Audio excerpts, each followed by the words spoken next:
anything I need to know?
You as a pediatrician, forget taking your child out for a moment. Right. You would not recommend this for your patients. Good afternoon. Unless they were. Good afternoon. This is the House Judiciary Non Civil Committee.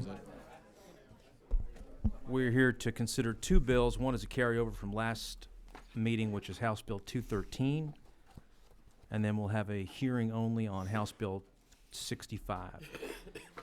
So, members, we considered House Bill 213, had a great dialogue last meeting about the addition of fentanyl, into the drug trafficking statute in response to what we're seeing, or what law enforcement is seeing on the street, and more specifically how fentanyl is gaining particularly infamous status along the lines of what we're seeing with heroin usage, and more to the point, what we're seeing in terms of fentanyl being used as a cutting agent with the use of heroin, and how people are dying at an alarming rate as a result of the use of fentanyl, along with other drugs, including, but not limited to, heroin. This is one of those issues where we only meet three months out of the year effectively, and so it's hard for us to be timely in what we do and how we do it. This is one of those situations where we actually have an opportunity to be timely to assist law enforcement in the work that they're doing on the enforcement side, in combating the commercial side of really a scourge in our society. We've done a lot on the addiction side through criminal justice reform and treating the addict as an addict, as opposed to more harsher penalties that really don't do anything to go ahead and cure their addiction. That's one piece of that puzzle, and some of the governor's champions since the day he gave his first inaugural address, and we've stepped up and worked with him on that, and I give him the lion's share of the credit, certainly, for his vision on how we deal with those offenders. That's a separate piece. This is now the commercial side of that, and how we respond to that issue in our society. So, as a result of the dialogue that we had and some good questions last time, the substitute that you have in front of you, LC 297432S, doesn't just include fentanyl as the bill is introduced, but it also, and I'm going to use words that are probably wrong, the derivatives, hybrids, I don't know what else may be an appropriate word, but everything else on fentanyl, every kind of other strain of fentanyl, derivatives, including other what I'll call NOLs, that the Narcotics Agency has identified as being those things that they're seeing on the street, in addition to fentanyl. So, having confused the issue now 1,000%, let me ask Mr. Spejas if he would help the committee walk through the changes that we've made in the substitute to make sure that we're covering it without, and this goes to a concern that was brought up by Ms. Price, and I appreciate her doing it, just to make sure that we're also not doing anything inadvertent, the law of unintended consequences kicking in, and so we're not touching those legitimate uses of fentanyl, I believe, under Schedule 2. That will be status quo, but we're hitting it where we need to hit it in a comprehensive manner as it relates to drug trafficking. As always, I need to find somebody smarter than me to be able to articulate what we're doing. So That makes two of us. To be here. The reason this bill's gotten is to look like it does is we pulled the language in the previous bill that you've moved out that created these derivatives and defined these derivatives. And again, that bill's already moved out. But by reference, we needed to contain that same language in this bill to accomplish what I think you're after. And Deneen can describe this in more detail, but what you see in Section 1 and Section 2, Section 1 is excluding some additional substances from the standard punishments for possession and then adding them in Section 2 to the trafficking statute in certain amounts. And what this now does is not only does it apply to morphine, heroin, and opium, but as the chairman said, it's those derivatives and the other related substances. If you have those in your possession and you are not legally entitled to do so, then you could now be charged with trafficking. Walk us through again, if you would, just why in Section 1.1 on line 14, why is it not applying to that line of? Because we have to necessarily exclude it from the general provisions to add it to trafficking. So that's all that does is say, okay, except for as provided related to these subjects, this is what standard possession would be for those substances and that stuff. Trafficking, on the other hand, is under 161331, so we added the substances, the same substances, to that provision. Okay. Is that clear to members of the committee as to what we're doing and why we're doing it? It's a little clunky, but that clunkiness is allowing us to take a more comprehensive approach to fentanyl and to fentanyl derivatives, and to make sure that we can use the fentanyl and the fentanyl derivatives if they are used in all or in whole or in part, either in isolation or with the other drugs, including heroin, which is really the most infamous example as a cutting agent, which is in fact killing people at an alarming rate. It allows us to take a more comprehensive approach, a kitchen sink approach, really, without having unintended consequences on the legitimate uses of fentanyl and preserving those, correct? And Deneen can tell you about the substances that we're actually seeing in the lab and the reason we're doing That'd be great. Thank you. Mr. Chairman and committee, thank you again for hearing me. My name is Deneen Kilcrease. I'm with the GBI Crime Lab. I'm the chemistry section manager, and I'm responsible for all of the chemistry matters that leave the GBI Crime Lab. So essentially, to echo a little bit of what Mr. Spehaus has said, is this controls all of the fentanyl analogs that from House Bill 231 as trafficking. It also creates a trafficking statute for the Schedule 2 fentanyls, such as alfentanil, carfentanil, remifentanil, sufentanil, etc.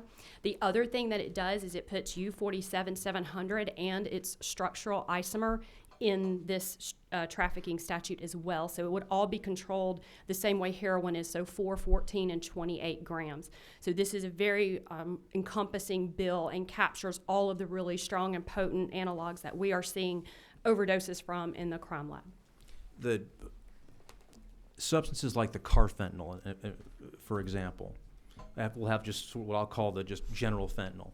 Carfentanil is, I guess, another, what you'd call an analog of that. Is that correct? Yes, it is. Okay, now, and there are 2 or 3 other analogs that are sort of the major analogs that y'all are seeing on the street, that more than others, the carfentanil, and what else were they? Sufentanil, remifentanil, alfentanil, those are the Schedule 2s that do have a medical use, whether it's veterinary or for human use. But it also puts in there 3-methylfentanyl, for example, or furanylfentanyl, butyrylfentanyl. Those have absolutely no medical use whatsoever, and we are seeing those in pretty big numbers even since the last time we spoke. Are you seeing those in isolation or as, again, a cutting agent for stuff like heroin, or both? The scary part about this is we are seeing U-47-700 mixed with heroin, mixed with carfentanil, mixed with a number of other different fentanyls in the same sample. And this is a new drug trend that literally within the last week has emerged statewide, as far up as Murray County, as far down as Liberty County, and including several counties in metro Atlanta as well. How recently? Last Friday we got our 6th case last Friday of a gray powder material that had a very toxic cocktail of really strong opiates, and they're all together in the same sample. Are you seeing more of this mixture, for lack of a better term, than just fentanyl itself? I mean, is this the new This is the new thing for right now. Okay. Right now, I would say we do have more fentanyl numbers, but who knows, a week from now, my answer may be different. Okay. But it's also being seen in counterfeit tablets. That's the other point that I wanted to make, is these are tablets that may be marked as oxycodone, so they look completely legitimate, and the tablets are very well pressed, so they look licit. And when we test them, we're finding these really dangerous opiates in them that are not what they're supposed to be. Okay. Any questions from members of the committee? Seeing none, what's the pleasure of the committee? Move to pass. Vice Chairman moves due pass of HB 213 LC 297432S. Second by Mr. Gravely. Any questions or discussion? Ms. Price, I'm sorry. You have something? Wasn't working. Okay, fire away. I just want to make sure that sufentanil is somewhere in that lengthy description. Yes, it is. It's one of this. Sorry, let me see which one it is. I do not remember what the exact lettering is for it, but on line 16, it is covered under one of those in line 16. So yes, it is absolutely in there. Okay, thank you. You're welcome. Mr. Strickland, did you have something? Okay. We have an underlying of due pass by substitute of HB 213 LC 297432S. We have a move and a second. Are there any amendments? Seeing none, all in favor of the motion signify by saying aye. Opposed? The ayes have it. The motion's adopted. Thank you both for your guidance on this and your collaboration. Ms. Travis has a good bit of hours in this bill too, so. Thank you, Ms. Travis, as always.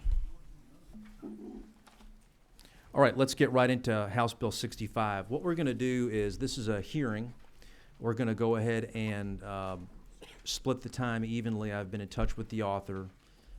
I think the author will take a few minutes to set the table for consideration of the bill and the work of the Medical Cannabis Study Group, Working Group. After that, there are some witnesses that I know the author has lined up who will go ahead and present their statements. I've asked the author to ask them to please limit their statements to about 5 minutes, simply because what we have found is really through the Q&A.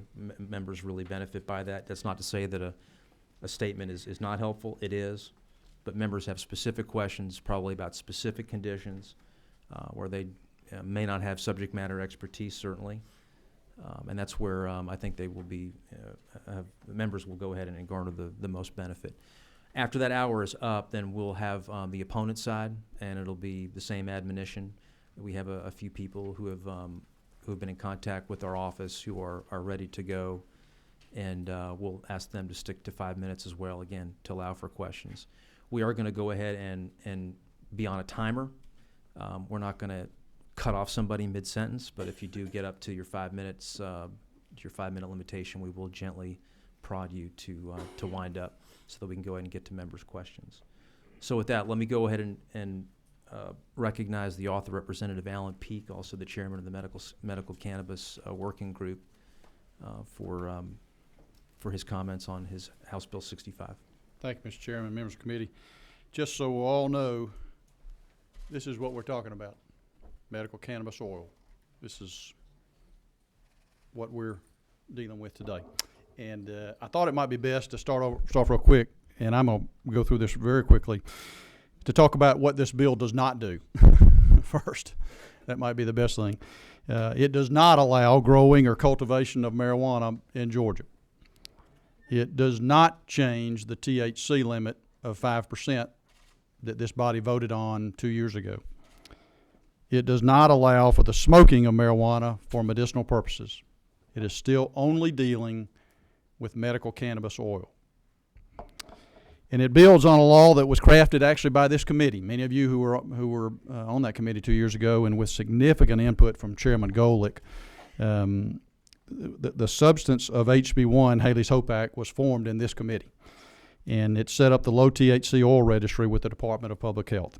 It's been a very successful program to date, with over 1,300 patients registered, with over 300 doctors signed up. It has not become a public health risk. Medical cannabis oil has not become a public health risk in the 2 years the law has been in place. It has not become a public safety issue. It has not led to DUIs for being under the influence of low THC oil. It has been a very successful program from all accounts. Now, there is still a gaping hole in our law. How do you access the product? How do you get this here to Georgia in the hands of citizens that are properly registered? And that needs to be addressed one day, but not today. So what the bill does is the following. It adds, and we're working off Mr. Chairman, I believe y'all should have LC 297444S, I believe. And we've made a little bit of changes, so there's a committee substitute from what was originally introduced. It adds 8 conditions to the current law. Currently there are 8 conditions from Haley's Hope Act. This adds 8 conditions to the current law: autism, Alzheimer's, AIDS, Tourette syndrome, PTSD, epidermis bullosa, autoimmune disease, and peripheral neuropathy. Second thing it does, it removes the end-stage qualification from 5 current conditions that are already included in current law: cancer, ALS, MS, Parkinson's, and sickle cell disease. And you'll hear some testimony from folks today that this has been done at the request of doctors and patients. It removes the 1-year residency requirement. There was a concern, this was added in the Senate on HB1, concern that we'd have an influx of people coming to our state because we now allow legal possession of medical cannabis oil. That has not been an issue at all. And it removes the quarterly reporting requirements for physicians at their request. And you should have in your folder, I believe, 2 letters from 2 prominent doctors in our community who both treat a lot of the patients, and basically begging us to remove that reporting requirement. Overly burdensome, overly regulatory obligation on their part.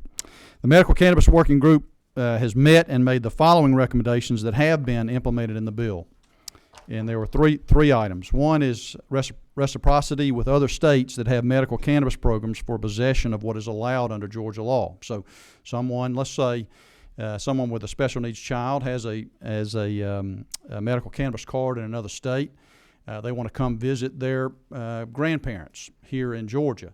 The language we have would allow them, if they have properly registered in another state, have the right to legally possess what is allowed only in Georgia law. So they would have the right to be able to possess this product right here if they were properly registered in another state. Secondly, it allows allowance of patients in a hospice program to participate in the registry. Those who are basically in a terminal illness situation would be allowed to participate in the registry, and therefore allowed to be able to possess medical cannabis oil. And third, it requires reporting from patients regarding dosage, side effects, and drug interaction upon renewal of registration. We do want to gather some data of what's been going on with folks who have been using this product. And so when a patient who is properly registered signs up for renewal, they would be required to provide information to the Department of Public Health of dosage, of interaction with other drugs, and side effects as well. This is an expansion of what has been so far a very successful program, allowing more hurting Georgians with debilitating illnesses to benefit from the medical cannabis oil. This is the proper next step. One final thought for you. The Medical Cannabis Group made one final recommendation based on the fact that we clearly have an opioid epidemic in our state. If we really want to deal with the opioid crisis in our state, then we must pass reasonable and practical medical cannabis legislation, because there is clear and compelling evidence that will be presented in just a moment that states that have access to medical cannabis in their state see, 1, a decrease in the usage of opioids, resulting in significant cost savings to the state in Medicaid and Medicare. 2, a decrease in the abuse of opioids. And third, and most importantly, there is a significant decrease in lives lost from opioid overdoses. There is a proven response with clear data to the opioid epidemic, and that's responsible medical cannabis legislation. Mr. Chairman, I'll answer your questions, or we can go on to the other testimony. I'll leave it up to. I know we're going to have we have some medical subject matter experts. Is that correct? Is that correct? That As is part correct. of your lineup? That's correct. We have a professor from the University of Georgia All right. and several physicians. Then maybe we'll hold on the condition-specific questions. Members can ask whatever they want. Maybe those questions are better saved for the medical professionals. Just a couple of things about the underlying bill. As far as basically it's a mandate to allow for those individuals who are in a hospice program. The assumption is that those are patients in a terminal condition, correct? That is correct. Okay. Is that, I mean, I see in a hospice program, does that, by definition, have we done any research in terms of how broad would that be in terms, if you're in a hospice program, by definition, does that mean a terminal condition or not? For the most part, Mr. Travis can chime in too, but we could not list it as a condition because you don't have hospice. you Right. would be in a hospice program, and Mhm. so that's how we allowed a patient to be able to register if they were. They still would have to have a doctor do it for them, but they would have to certify that they are in a hospice program. Okay. And we can flesh that out. I had a constituent communication about that, and it seemed to me to make all the sense in the world, just provided we can go ahead and roadmap it, just to verify that Right. is in fact the case. That it Yes. just seems to be an Yes. intuitively obvious inclusion. Just in terms of the out-of-state piece and coming in, there's the issue that comes into mind about establishing confidence that there's proper rigor, for lack of a better term, in the other state's program than coming in here. There might be a concern regarding the ease to which a card can be obtained in another state as opposed to here in Georgia. That's not by way of criticism of state X, but just seeing that as a possibility in the future, depending on what rigor the other state may or may not have. I'll give you an idea. This is what the registration card looks like that's issued by the state of Georgia. Mhm. I would imagine, and the ones that I've seen from some other states are very similar to this. So, and there is some security in that card. And so, but I understand the question. And No, I mean, what do you have to do to get the card in the state of wherever as Right. opposed to here? Right. And comparing those relative, processes and how Right. tight are they or not. right, Just something to think maybe about. worth checking out. Yeah, Yes, it's something just for us to collectively put in the back of our heads as a potential issue to go ahead and flesh out. Right. Okay. Members of the committee, for the author.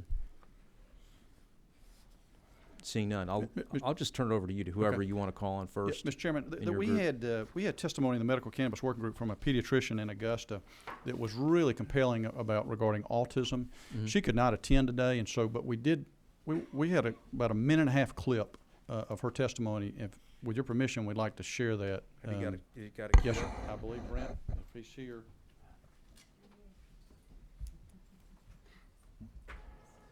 You as a pediatrician, forget taking your child out for a moment. Well- You would not recommend this for your patients unless This is a pediatrician in Augusta. She's involved with practice over there, has a child actually with autism as well too. And I know that you're gonna hear discussion today, there's some concerns about autism being included on the list, and this was pretty compelling testimony. Brent, go ahead and start it. Go ahead. I'll probably break it.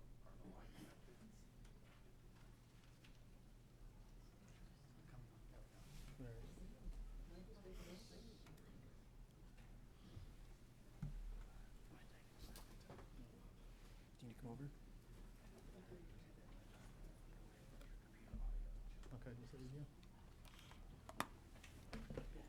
Is it up? Brent, is it up? Ready to go? It's not wanting to sync up. I apologize.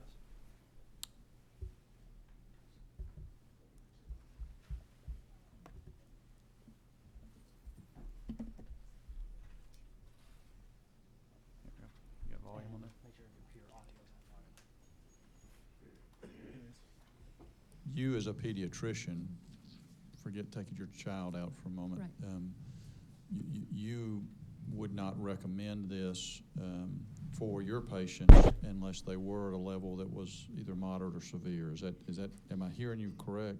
Is that what You're hearing me correct in that the more mildly autistic individuals that are doing very well, they're able to function in school, they're not having any other of what we consider autistic, the more severely autistic behaviors.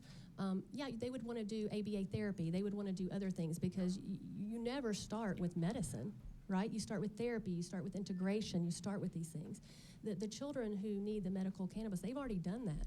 They've already done that. They've already tried that. That's mainstream. That's scientific. We know that works. So are you concerned then that if autism was a qualifying condition, that all of a sudden we would have 10,000 kids taking medical cannabis oil, or is that a concern of yours at all as a pediatrician? It's not, because I have a good relationship with my parents, and so they come to me and they say, it'd be just like saying, and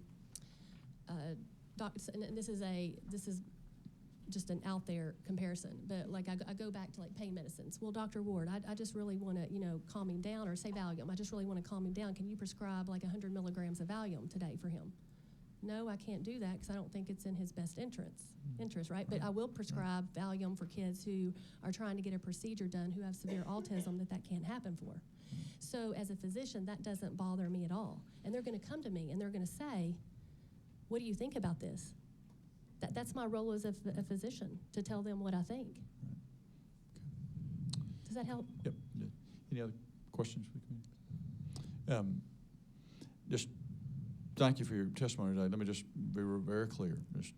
So you, as a board-certified pediatrician, have no hesitation whatsoever in recommending medical cannabis oil as an option for not only your son, but for other patients that are under your care who have autism. That's absolutely correct. Okay.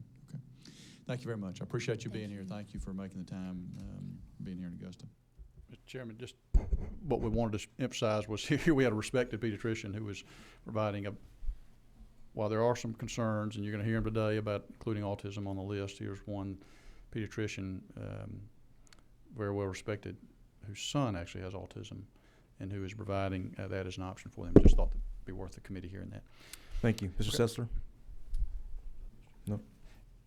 Okay, Mr. Chairman, what we've got Dr. David Bradford, who is from the University of Georgia, very respected, the chair of public policy there at University of Georgia, has a quick report slide. I think you have a slide presentation. He presented at the, come on up, Dr. Bradford. He presented at the medical. This is Dr. Bradford, is that right? This is Dr. Bradford, yes. Okay. He presented at the Medical Cannabis Working Group. It was really some good information, so I thought it'd be prudent for him to provide some testimony today as well, too. That's fine. Dr. Bradford, you're going to be under the 5-minute rule, though. You just, I will breeze through as rapidly as I can. okay.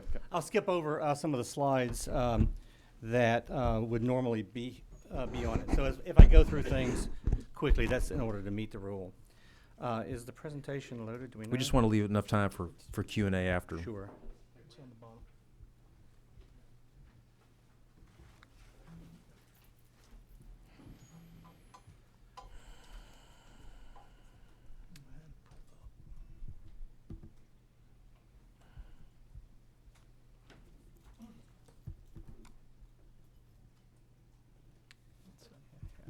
Oh, wait, it's wrong one. Yeah, can we put this one on?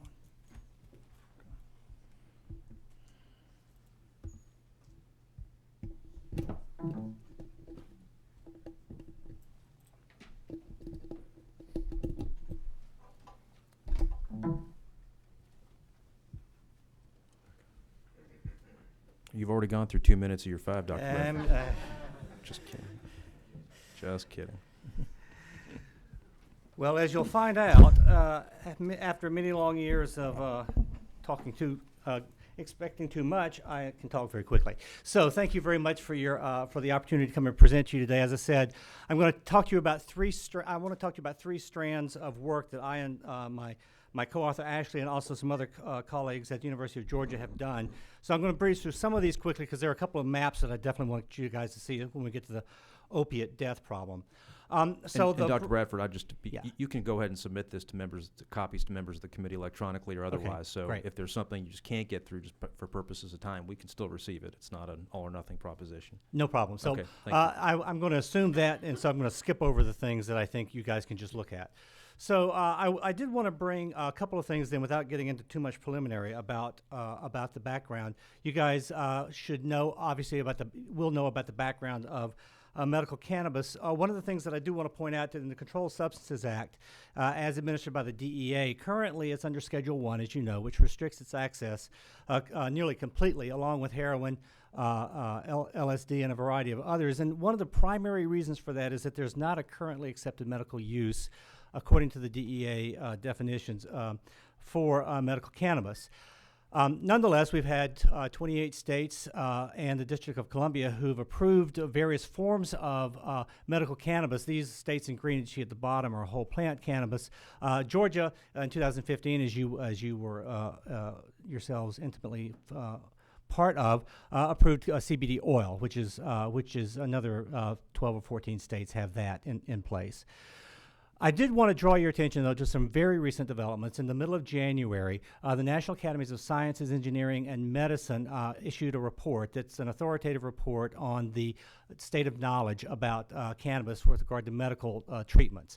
And as part of that report, I'm just going to go through one, they have found conclusive evidence that cannabis is an effective therapy for pain, for spasticity, and also some significant evidence that it is an effective evidence for sleep disorders. There's a variety of other things that you guys can go through the slide and slide deck and see, but the primary thing that I want to bring your attention to is as you're thinking about Georgia's policy, if at least the federal government follows the letter of the law under the Controlled Substances Act, we now have an authoritative voice in the clinical community saying that there is, in fact, evidence for the clinical benefit of cannabis, and so we would expect a rescheduling would be forthcoming. Now, let me just tell you very briefly about 3 areas of research, and did you want to ask a question? Yeah. No, I really do, but that wouldn't be fair, so you go ahead. Okay. And I'll ask you when... Okay, sure. So I want to tell you about 3 areas of research that I've done with colleagues at the University of Georgia. And these involve the impact of medical marijuana laws on the use of medicine, prescription drugs in this particular case.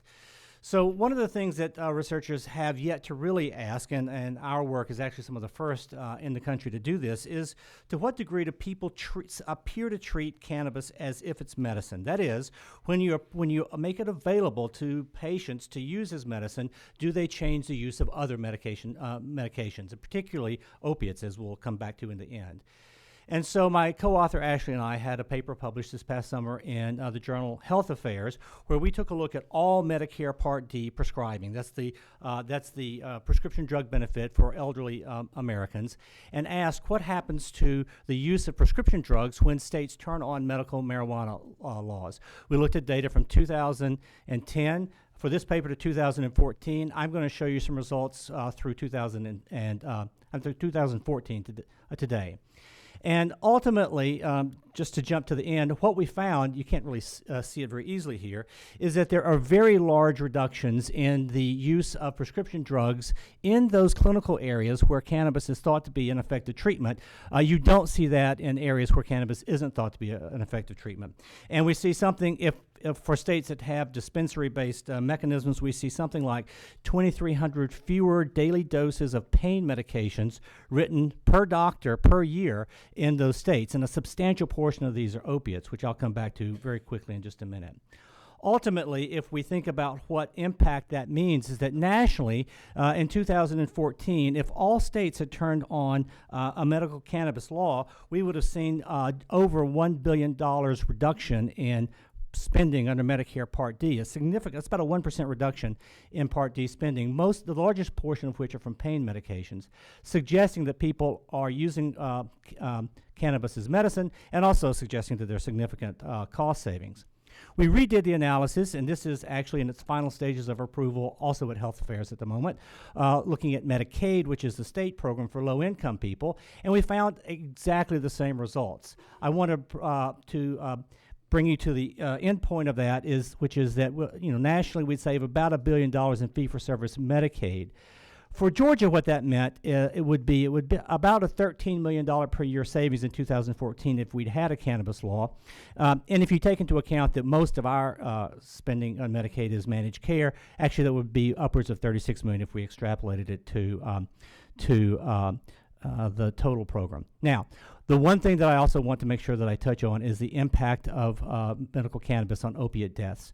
Nationally, this is a big problem. About 33,000 people in 2015 died from opiate deaths. Here you see how the bars here represent death rates, and you see how it's shifting to the right, which means shifting to higher and higher levels of deaths.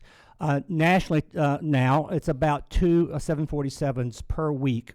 Crashing every week, people who've died from opiates. In Georgia, you'll be able to see, I'm happy that I can show you these animations. Took me a while to get them going. In Georgia, you can see as it gets darker and darker, as we move from 2000 to 2014, this is the death rate from opiates in Georgia. It's an increasing problem here, just as it is nationally, and certainly there are pockets of very intensive opiate death rates that we see in the state. Now, what did we find? We looked at opiate death rates nationally. We looked at what happened when you turned on medical marijuana laws, particularly dispensary-based laws. And what we found was there were significant reductions in death. Medical cannabis laws saved lives at a rather substantial clip. And so I see that you've been indulgent with me. I've run over time, but let me just close by saying that the evidence suggests that appropriately designed medical cannabis laws can save lives and money. Thank you very much. Thank you, Dr. Bradford. You had mentioned earlier that you were anticipating, I think what you said is you anticipated a rescheduling. But I think, if I'm not mistaken, I think I heard that correctly, but didn't the FDA last year elect to not reschedule? In this past summer, the DEA technically was the one in charge of the rescheduling decision with input from the FDA. And this summer they left the scheduling as it stands, with the reference to the fact that there was still, in their view, no medical consensus on at least an accepted medical use. That's the reason I wanted to bring to your attention the National Academies of Sciences report. They're I would think it's fair to say, the authoritative voice for medicine and science in the world. And that report only came out about 4 weeks ago.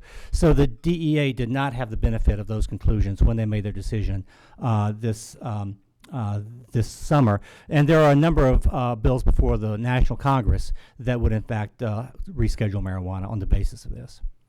Questions from members of the committee? Ms. Quick? No, sir. No, I'm sorry, Mr. Gravely. Thank you, Doctor. From your last testimony, I'd had several articles of the publications that we receive as legislators, one noting that 90% of new heroin users made their way to heroin via prescription opioids. Another one I found from that time is the data that says people addicted to prescription opioids are 40 times more likely to be addicted to heroin. And so in finding that data that tends to just be coming to us in large amounts, and I know your testimony was speedy, but I want to make sure, to be clear, I guess for the record, for the committee and for those in attendance, the data shows to be very, very clear that states states with medical marijuana laws have seen a tremendous decrease in opioid usage, opioid deaths, and lives are being saved, and it's a tremendous cost savings. Is that correct? That's correct. Absolutely, we see very strong evidence that medical cannabis laws are associated with lower levels of opiate deaths. Not only our work, but other work that's been published recently in the New England Journal of Medicine has shown that at the state level as well. We're saving lives, abuse is going down. And as far as the cost savings go, just from what we can see for Medicare and Medicaid only, without looking at third-party payers like Blue Cross Blue Shield, when you turn on medical cannabis laws, we have the potential of saving above $3 billion a year, which in these tight budgetary times is not trivial money. Yeah. Nothing with a B behind it I would consider to be trivial money. In closing, Mr. Chairman, if I may, according to the CDC, each day almost 7,000 people are treated in emergency departments for using opioids in a manner other than as directed. That's correct. And we're seeing something on the order of 600 per week dying from it. And as you pointed out earlier, we're looking right now at the consequences largely of prescription opioids leading to heroin, and both of those leading to deaths. We haven't even really begun to see the crest of the wave from the fentanyl epidemic, which is incredibly problematic. 1 million doses of fentanyl can be transported in something not much bigger than a shoebox. So this is one that we have to divert people from opiate use. And any tool that we have in our arsenal that is reasonable to use, and cannabis has never been found to be the primary cause of any death in the clinical literature, any tool that we can use to divert people from opiates diverts people from the path to abuse and death. Thank you, Mr. Chairman. Thank you, Doctor. Ms. Silcox. My understanding is, I think your study showed, of course, that there would be this savings, but my understanding is that cannabis does have a longer effect on people than opiates do. Opiates are out of your system within the day that you take them, within the hour, I guess the hours, every 6 hours is my understanding, whereas cannabis stays in your system for up to 4 to 5 days, correct? So that it's logical to me that if you take the cannabis instead of the opiates, that you would save money because you don't have to take it as frequently, correct? Well, first off, let me stipulate that I'm an economist, and I do think that there are some clinicians who could perhaps discuss the biomechanics of cannabis much better than I could.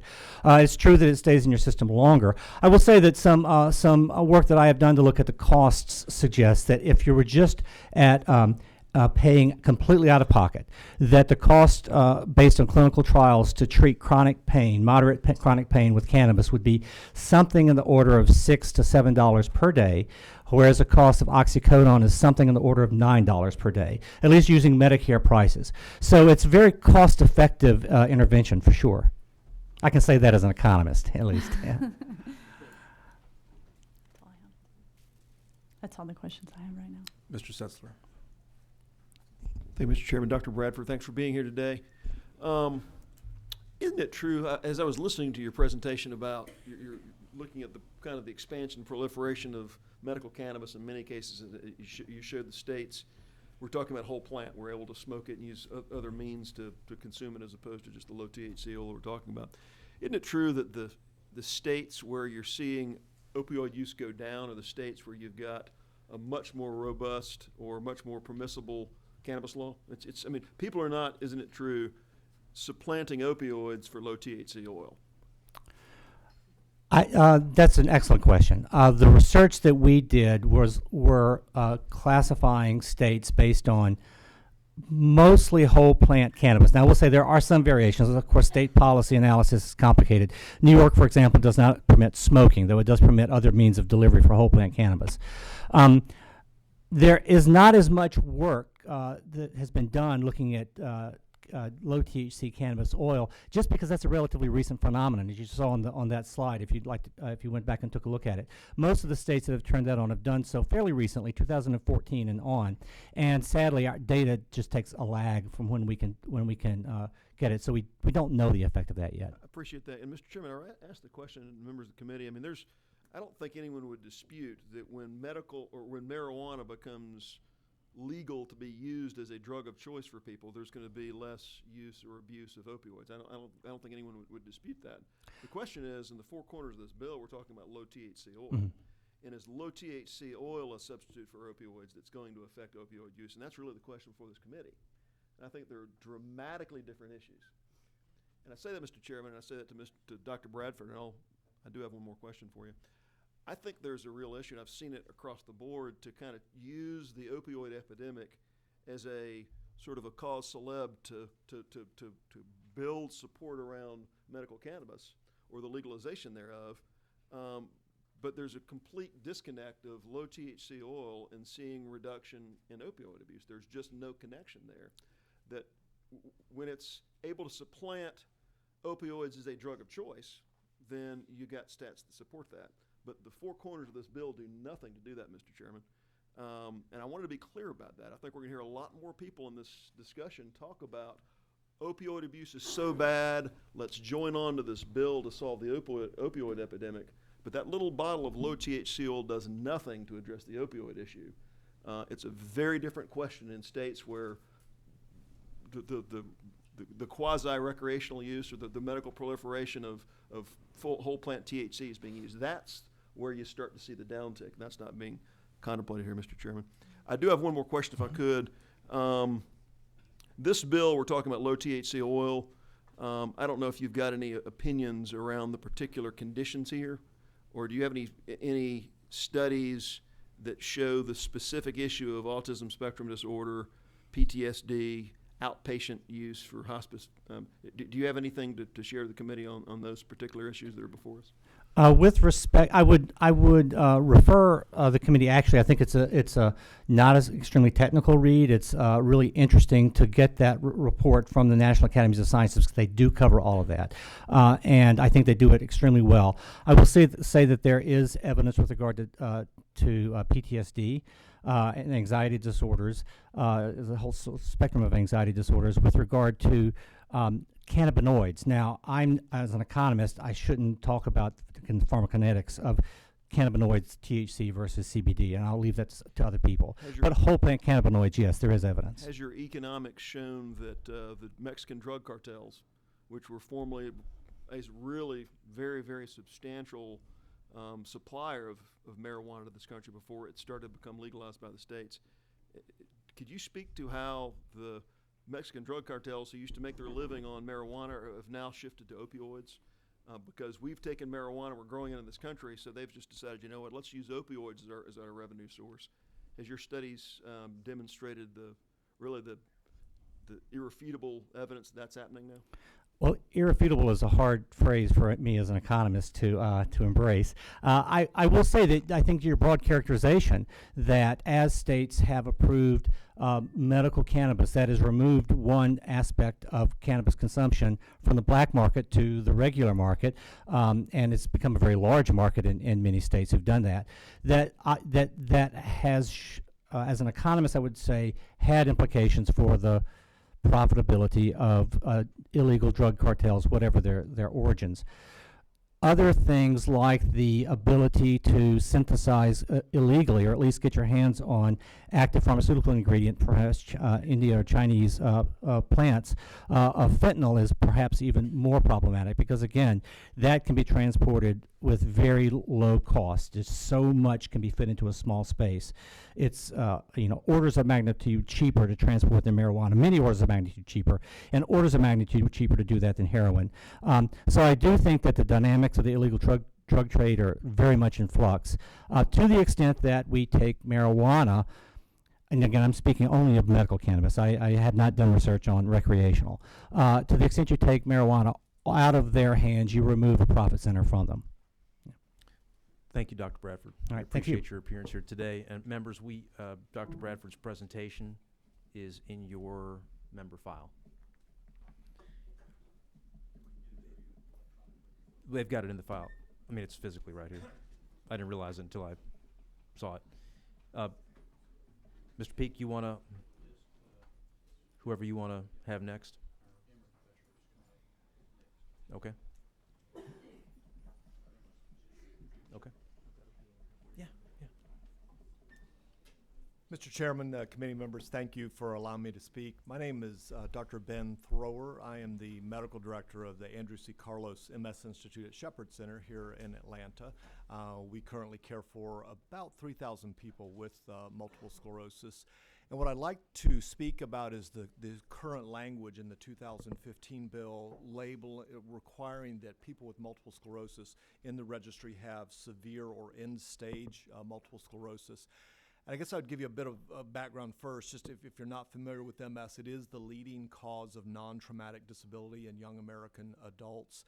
We've made great advances in the management of multiple sclerosis. We now have 16 FDA-approved treatments to alter the long-term course of MS. And even though we've made these great strides, we still are left with dealing with the symptoms of MS. Two of the more bothersome symptoms of which would sort of fall under the purview of the CBD oil, and that would be spasticity/spasms and painful dysesthesias or central neuropathic pain, sort of hypersensitive skin, sunburned sort of sensation. The problem that we have with the language requiring that people have severe or end-stage MS, there are several issues with that. The American Academy of Neurology has done a retroactive analysis of the data looking at cannabinoids in the management of various symptoms with MS and have concluded that they are clinically effective in both spasticity management, central neuropathic pain, and in lessening frequent urination. In those studies, there was no language requiring the patient to have severe or end-stage multiple sclerosis. The nature of that term end stage is somewhat contradictory as it relates to MS, in that people with MS don't typically die from multiple sclerosis. People with MS tend to die of heart disease, cancer, and stroke, just like the rest of the population. So most of our individuals with MS have a normal life expectancy. The label of severe MS is also somewhat problematic in that in the medical community, we don't know what that means. So do you mean severe spasticity? Do you mean severe disability in whatever way you manage that? So in the treatment algorithm for managing spasticity or pain and multiple sclerosis, I think the pediatrician that was on tape said it well in reference to autism. You have a treatment algorithm where you start with the least offensive treatments. For us in spasticity management and multiple sclerosis, it would be treating things like an underlying infection or a poorly fitted wheelchair. And then we go up to physical therapy, range of motion, and then we go to medications. We look at CBD oil as that kind of third tier or medication management. One of the problems we have with standard FDA-approved treatment options, prescription drugs for spasticity management and for pain management, is that so many of our treatment options are very sedating. So everything that we look at, we have to discuss a risk and benefit ratio. The CBD oil, the way that I explain it to patients, is that it is a tool in the toolbox. It is not a cure. It is not a miracle drug. It has a risk-benefit ratio like anything else, but it's always nice to have one more treatment option for managing pain and spasticity and multiple sclerosis. And with that, I think I get in under 5 minutes, and I will turn it over to questions. Thank you. I appreciate your testimony and giving us some perspective on the specifics of multiple sclerosis. That's very helpful. Mr. Gravely.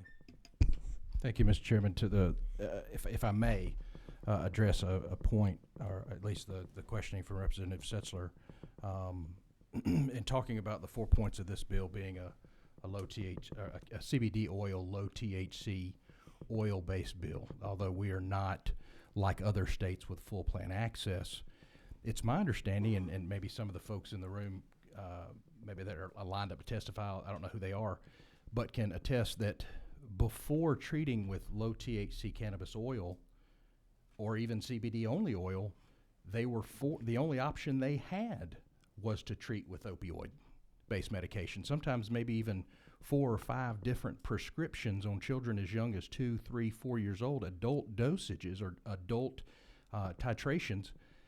So I think it very much is in line with this bill that we have here, specifically dealing with, if we're talking about and looking at the data in regard to addiction, that opioids, the increasing addiction of opioids, and now we have families in the state of Georgia who are now able to take their loved one, their child, or themselves off of that opioid regiment and treat with the low CBD, low THC oil that we have.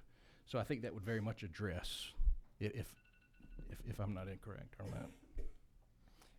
I think we've definitely seen that in the multiple sclerosis community, whereas some of the polypharmacy that we see, where some of the medications like baclofen and tizanidine, that many of our patients are on high doses of a combination of those drugs.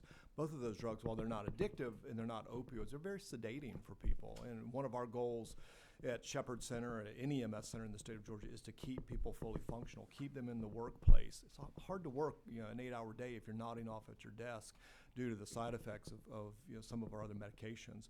We have seen, anecdotally, I've seen less opioid use in our patients more for central neuropathic pain. Opioids are not typically used for spasticity, but they're definitely used for central neuropathic pain and multiple sclerosis. And I think having the option of the CBD oil, anecdotally, I certainly couldn't quantitate it with a study, but has led to less opioid prescriptions.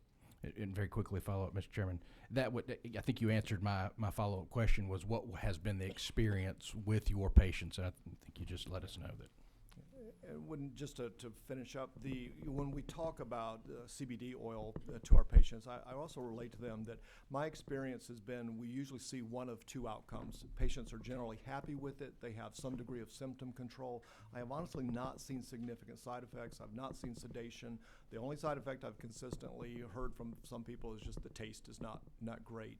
It has certainly not worked for every individual. None of our prescription treatments work for every individual. Ms. Silcox. With respect to the cannabis oil, do you find that this cannabis oil is addictive? I do not.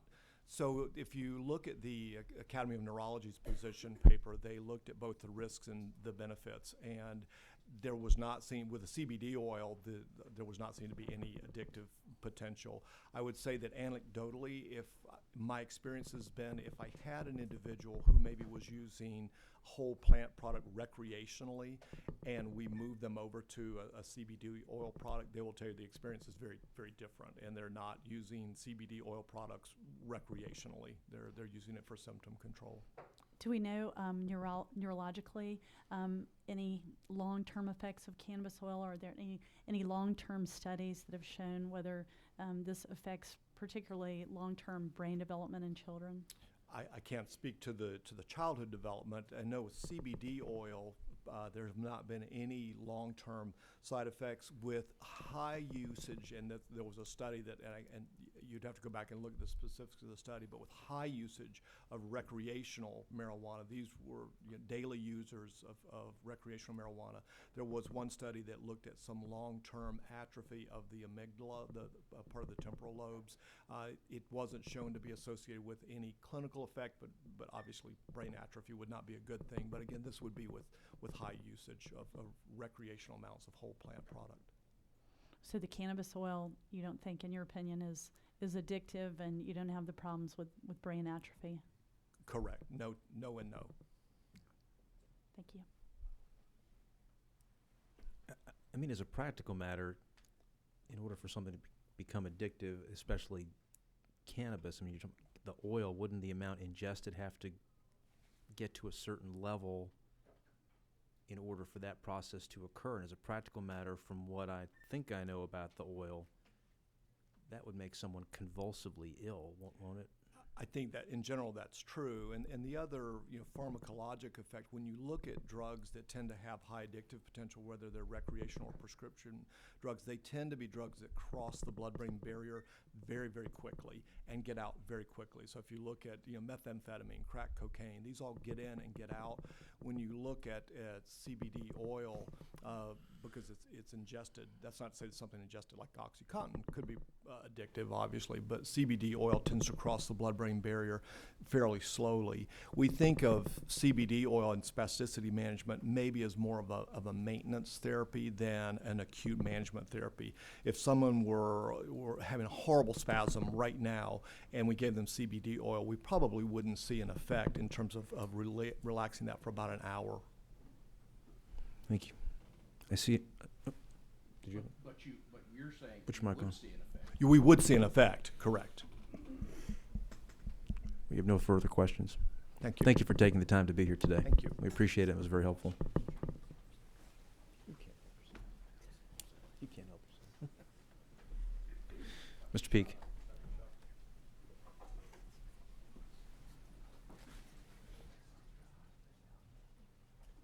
I appreciate the witnesses doing their best on the time. Thank you. And I'll, again, try to be brief as well. My name's Dr. Parin Cheda. I'm a family medicine trained physician, actually represent Golek in your district, live in Vinings, Smyrna area. I went to school in Campbell High, then went to the University of Florida, and then did my family medicine training in San Diego, and then my palliative medicine and hospice fellowship in LA. And I'd like to tell everyone in the room a story that happened about 7-8 months ago. 7-8 months ago, I was called to a patient's room. She was 44 years old, and she was dying of what we could only figure out was gut dysmotility, which means her bowels were simply not moving. and it was too painful to eat. So painful, in fact, that she needed IV medicine for nutrition. And it just got too hard. She was in and out of the hospital, and by the time I saw her, she was done. And I sat with her and her husband, and I asked her, do you want to continue like this? And she said no. And I sat there and I saw her tell her husband that she was okay with dying because it was simply too painful to eat, and she couldn't do it anymore. And during my conversation, I asked her, is there anything that helps your symptoms? And she said, well, doc, there is one thing, but I don't know if I'm allowed to tell you. I'm like, you can tell me anything. And she said, well, smoking marijuana. Can I smoke marijuana when I go on hospice? And I said, my dear, you can smoke as much as you want. Well, imagine my surprise 2 months later, my nurse practitioner says, you won't believe who's in the hospital looking for you. And I go, and she's out there smiling at me saying, look at me, I'm okay. And I said, what happened? She said, I smoked marijuana. She had gained 20 pounds since the time that I had seen her, and I had sent her home to die. So I guess what I'm trying to say is that as a hospice and palliative care physician, I deal with patients and families at the end of their lives. It's hard. It's always going to be hard. It doesn't make much sense to me to limit a potential therapeutic benefit for them.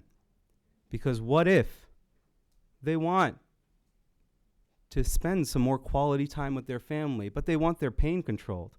I'm the guy who writes morphine, Percocet, oxycodone, OxyContin, methadone, fentanyl. I know how these things work. I also know they have terrible side effects for folks. Some people, it's sleepiness. I tell folks that my goal is never to hurry anything up. It's always to use the lowest amount of medication to achieve good symptom control and avoid side effects. And mainly the side effects we're talking about is sleepiness. Now, if you'll allow me, I train in California. It's quite different out there. And I used to take care of patients in clinic that I would see for months. And I would be prescribing them opiates on a regular basis. And there were quite a few that I would talk to, and I noticed, wow, your opiates have gone down. What's going on? Is your pain better controlled? They're like, yes, because I'm using marijuana. I'm asking this group to allow me the tools that I need to take care of people. Because every single person in this room and your family members have the potential to be my patients. So thank you. I'll take questions. And there were some things out here, so I'd love to educate folks. And if there's one thing, it was on the pharmacokinetics of cannabis oil and other medicines, and how long does it stay in your system. How long things stay in your system is a very complex question to answer. It involves how the medication was delivered. Was it orally? Was it through the mucosa? Was it intravenously? Was it another way, or subcutaneously? Those are all going to determine different rates of absorption. In addition to that, the actual pharmacology of the medication. So methadone stays in your system a really long time, like really, really long. Xanax does not, or IV morphine does not. So I think it would be too challenging to try to fit this into, is cannabis oil addictive? To my experience, it has not been. And I'm the one that sees people using it. Can I ask you, first of all, thank you for being here, and thank you for what you do. It's got to be incredibly difficult. You look so young and happy and cheerful, and you got a really tough job, and we really appreciate that. Thank you very, very much. Just the practical realities of the use of the oil in hospice care. I mean, you were talking, and the people were smoking marijuana, correct? Mm-hmm. And the results. And oil. Oh, I'm sorry? And oil, all different forms in California.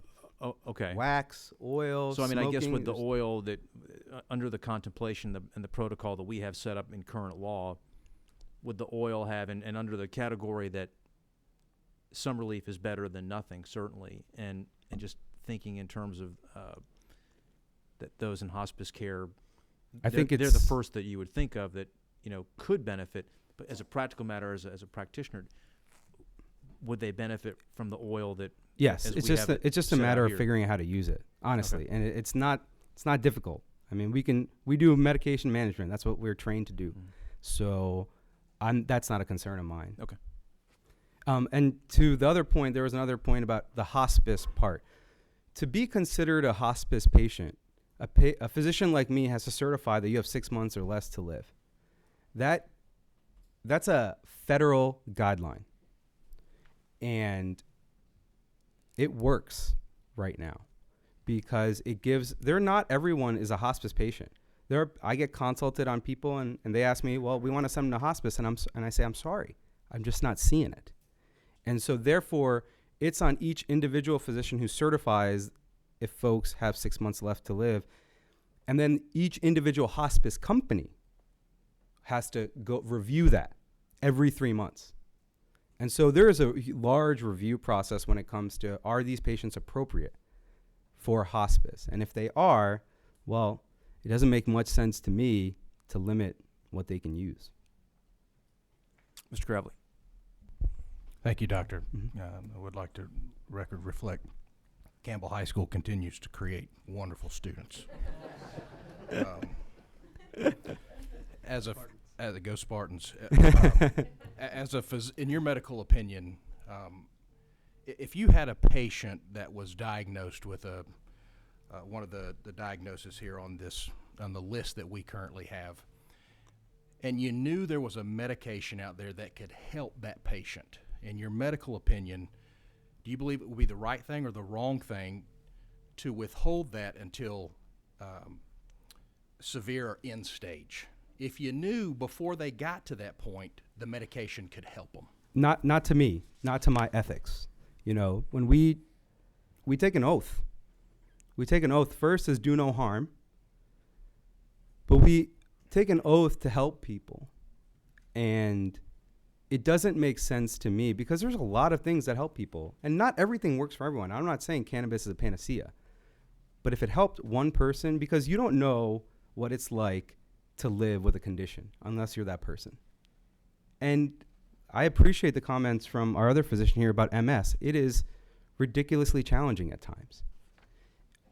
I don't think it's right even to withhold a potential therapeutic drug from any patient. Thank you. Thank you, Doctor. Thank you.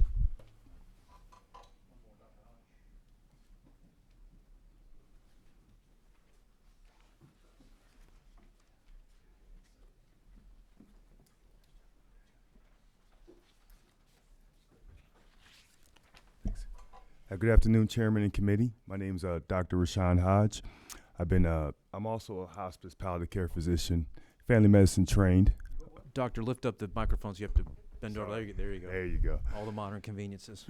There you go. Have a bad neck. Me too. Okay. Well, I'm family medicine trained at Morehouse School of Medicine. I've been working with chronic pain management for over 10 plus years, and I'm here to talk about intractable pain.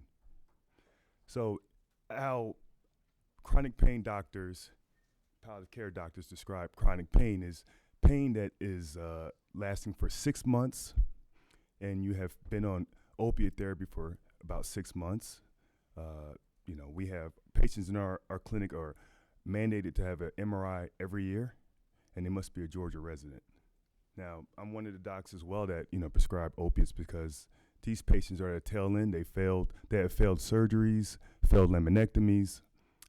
It's not just patients that have, broken bones or discs that are on spinal cords. It's patients that have a unfortunate amputation of a leg or arm, and they have a phantom limb pain, and that's something that does not respond to opiates. It poorly responds to pretty much everything that's out there available. I mean, it's very difficult to treat chronic pain. Right, Doc? Yeah, so currently we have over 100 million Americans that have chronic pain. That's over a third of our population that's dealing with intractable pain. And just to echo the study at the National Academies of Science, Engineering, Medicine, medicinal cannabis is an effective treatment for intractable pain, and it also is an effective treatment for nausea from chemotherapy. So that study just came out January, and 3 physicians have just explored and shredded that article, and it's the truth. It's helping people. So I currently register patients for medicinal cannabis as well. I started a petition in my practice in October, and over a third of my patients are willing to get off their opiates if medicinal cannabis was for intractable pain. And, there's 0 deaths with medicinal cannabis. Opiates, as we said, it's 30,000 last year, people dying with opiates. Doctor, one of the concerns that has been expressed to me and I think to others is just when we talk about intractable pain, there's a concern that that's a pretty broad term, and that it's potentially ripe for abuse. Can you speak to that? I'm not stating that that's necessarily my opinion, but I know that's an issue, and so you're a medical professional. How do we, if we were to go down that road, how do we get to a comfortable place where that would not be big enough to, potentially exploit?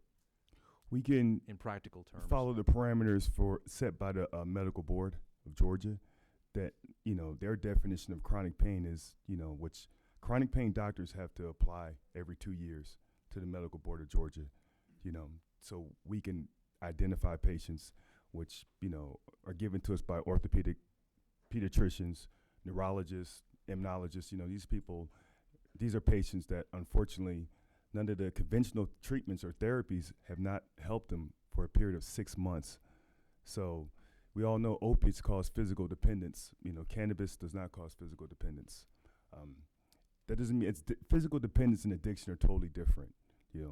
And physical dependence can happen after a day of being on opiates.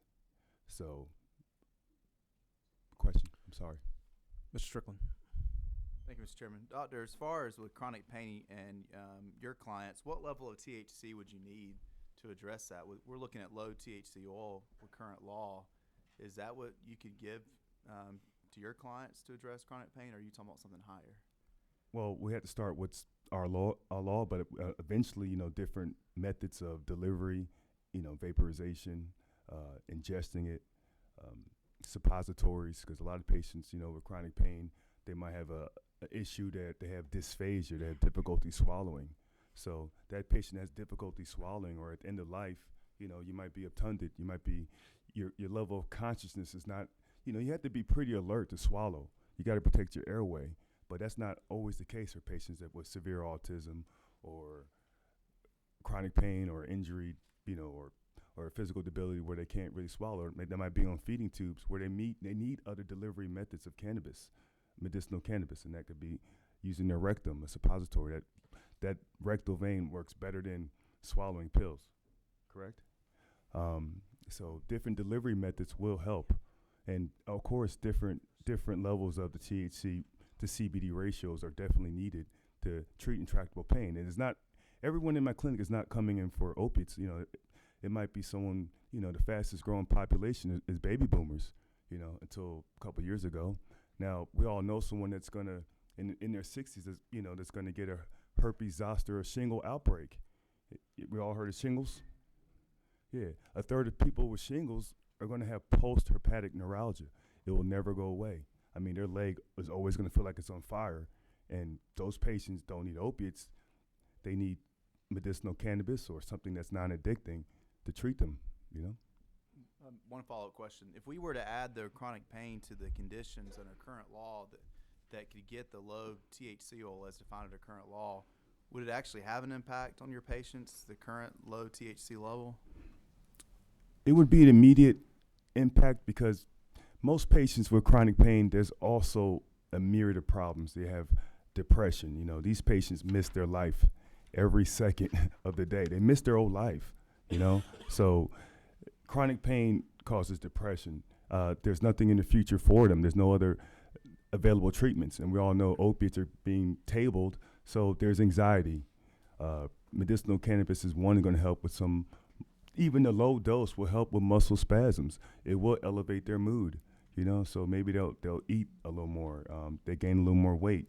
And then there's been studies that medicinal cannabis with opiates, you take less opiates. It works synergistically together. That you require less opiates, and then taking the oil sublingual can kind of break that habit of stuff in your mouth with pills. And that's a habit in itself too, you know. Hurt, grab a pill. So this is a different, safer, again, 0 deaths, and it's going to benefit a lot of Georgians. Our current maximum percentage is 5. 5%. Which is among the highest in the nation, if not the highest. That in and of itself, from just a pure potency standpoint, from where you stand and what you do, I'm assuming that's high enough. It's well within what could be necessary. Yes, sir.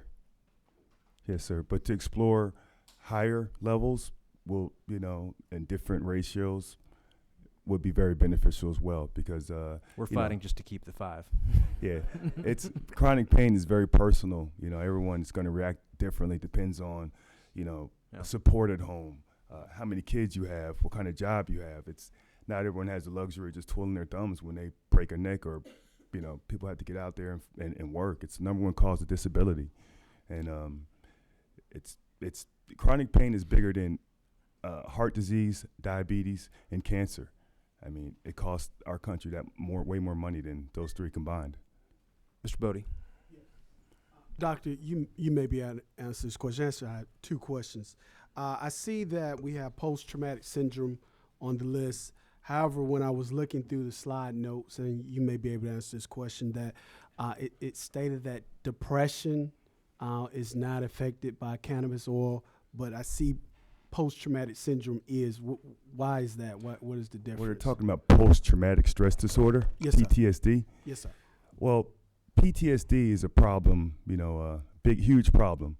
You know, every 70 minutes, a veteran commits suicide. That's 20 suicides a day, and that's since 2011 that's been reported. They have horrific night terrors, and if anyone's if you've never slept in a couple days, it's worse than being hungry. I mean, you're irritable. You know, you lose your natural hormones that come out when you sleep, which protect you. That's the importance of sleep. You know, they decrease the cortisol, the bad stuff, so that the feel-good hormones like the epinephrine, the dopamine come out. So if you're lacking sleep for a couple days, imagine for a couple weeks what's going to happen to you. You get severely depressed. I mean, you lose everything. So with medicinal cannabis, it helps with sleep onset. So that time when you're rolling around, you know, it might feel like 15, 20 minutes. It might be 5 minutes. It helps with sleep duration. So, you know, if you have severe muscle spasms, you have night terrors, you know, those will wake you up. Your back tightening. You know, sometimes you might be able to get a full 6 hours, but your back woke you up or your neck woke you up. That happens all the time. So medicinal cannabis is going to help with that sleep duration because you're having less spasms. So you're getting all that restorative hormones and what your body's, you know, that feel-good hormones and how your body cleans itself up when it sleeps. It's doing its job. So medicinal cannabis can helpfully successfully treat PTSD because these patients are finally going to sleep. And what they really need is just sleep. Okay. You know? Mr. Chairman, I have one follow-up question.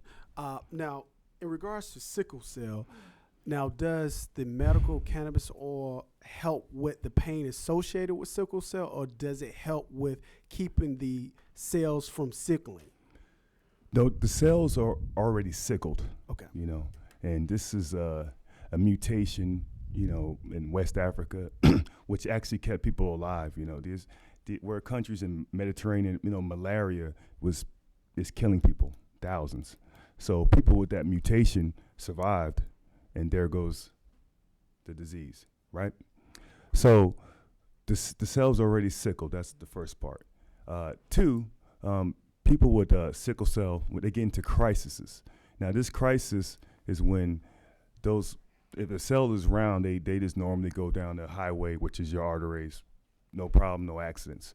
But the actual shape has changed, so they back up, like say Spaghetti Junction, they'll just back all the way up. And guess what? Red blood cells carry oxygen. So that is, imagine, we all watch TV and someone has a heart attack. They grab their chest. And because their heart is not having oxygen, there's a clogged artery. So it's very painful. Now, imagine that's your whole extremity, or that's your spleen, or that's your lower leg, or that's your liver, or it's some part in your brain.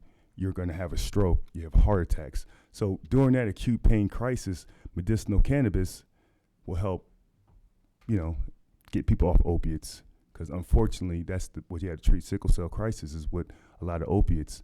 But as far as maintenance, if a sickle cell patient takes their medicinal cannabis more as a treatment and as a regimen, you're going to take one less opiates. And one of the best side effects of medicinal cannabis is you get a little thirsty. It's hydration. And sickle cell crisis, a big problem is a dehydration problem. So that's why we instruct sickle cell patients, first thing you wake up, drink a glass of water. So that will help, one, the side effects of medicinal cannabis, which is you might get a little lethargic, they need sleep, they need rest. Another great side effect is you're thirsty, you're going to drink more water, and that keeps them out of crisis. And they're taking less opiates, taking less hydroxyurea, it's less physical dependence. Thank you, Doctor. Okay. Vice Chairman. Thank you, Doctor. You were talking a minute ago about with PTSD and specifically with the sleep issue, and I know earlier today, Dr. Bradford, I believe in his presentation, talked about how the conclusive evidence on medical cannabis is with some sleep issues. And so my question is simple. There's obviously no shortage of sleep aids that are available, some by over-the-counter and some by prescription. So I'll just ask you, since you were talking about PTSD, but why THC oil to help in sleep versus a prescription for something such as Ambien or a number of different medications that are designed for sleep aid? Okay, Ambien, every sleep aid is only for temporary sleep issues. There's no safe long-term sleep aids. So you brought up Ambien. Ambien is only indicated for 3 or 4 days.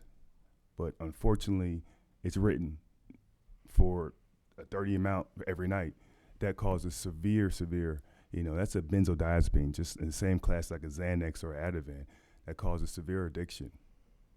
It's severe physical dependence with Ambien. So there are no safe alternatives for sleep. I mean, there's Benadryl, but not everyone can take Benadryl. And the only reason why Benadryl is indicated for sleep because the side effect of Benadryl, a couple people say, hey, you know what? When I take Benadryl, I get a little lethargic. And so the drug company says, okay, that's one of the indications. So there are no safe alternatives for sleep. And I know that I don't write it in my practice. I don't combine sleep aids with opiates. That's a dangerous cocktail that causes a lot of deaths. It's not just the opiates that are killing people. It's an opiate with a benzo. People forget what they took. They wake up in the middle of the night. The Ambien's supposed to keep them asleep for 6 hours. They wake up 2 hours later.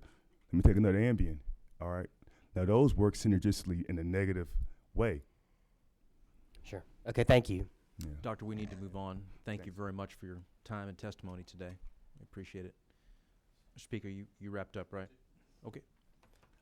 We'll now move to the opponent side. Let me ask and we have some preset witnesses from various organizations and disciplines. Is Ms. Virginia Galloway here? Ms. Galloway, did you want to, you're not under a duty, but I know we had discussed it. If you'd like to make some give some testimony, you can. If not, that's fine too. Okay. Is Ms. Rushi here? Sue? Yes, I am. Sue, would you like to? Thank you. Sure.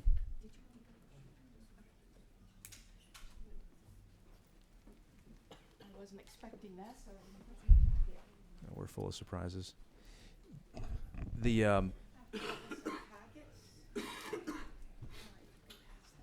I'm going to ask you to adhere, if you could, to the 5-minute rule as well, and then that'll allow time for questions.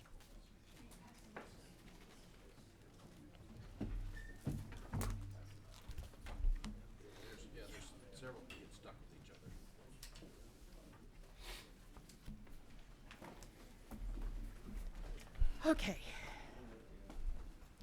So with 5 minutes, I'm going to talk really fast. We have the packet, so we can go ahead and refer to that, members. Certainly Yes, after I the want meeting. to take you through the packet. So we can do. I'm going to do it really fast. The very first page after the title page is a kind of guide to what's in the packet, and I want to go through that very quickly with you. First of all, it's important to understand that Georgia's current law and those that are contemplated that you're hearing today and the referendum that's proposed and the Senate bill are all in violation of 3 international treaties as well as 2 federal laws.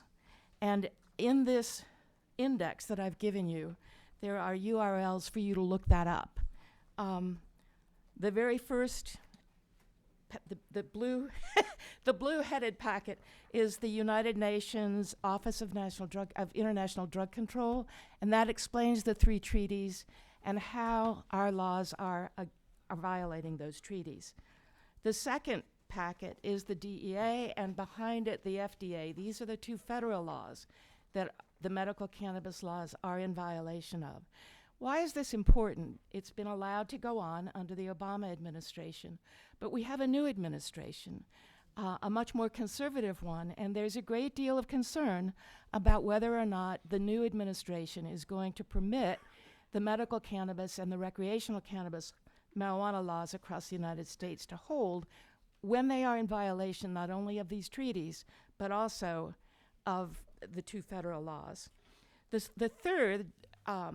The next document is a letter from the Justice Department to the former governor of Washington, Christine Gregoire was her name, and she wrote and said, Washington is about to fully legalize marijuana. What kind of consequences might that mean to state employees in my state? And the Justice Department wrote back and said, there is, if Washington legalizes marijuana recreationally, that will be in violation of federal law. And state employees, among others, will be subject to prosecution, fines, and potential imprisonment. So the people in our public health department, should the Trump administration uphold federal law and put an end to medical and recreational marijuana in the states, our state employees will be subject to potential consequences. The next document from the American Bar Association's health section talks about, there is a long article and you can look it up, but I'm just showing you the first page. And this says that all doctors who are recommending or certifying patients to use medical marijuana stand to be in trouble and have medical malpractice suits brought against them, and you should read that. The next is a letter from the president of the American Epilepsy Society describing what is happening to children in Colorado who have either moved there or live there who are taking CBD oils. And the news is not good. They are having to put these children in comas because their seizures are so severe. But don't take my word for it. Read the letter from the American Epilepsy Society.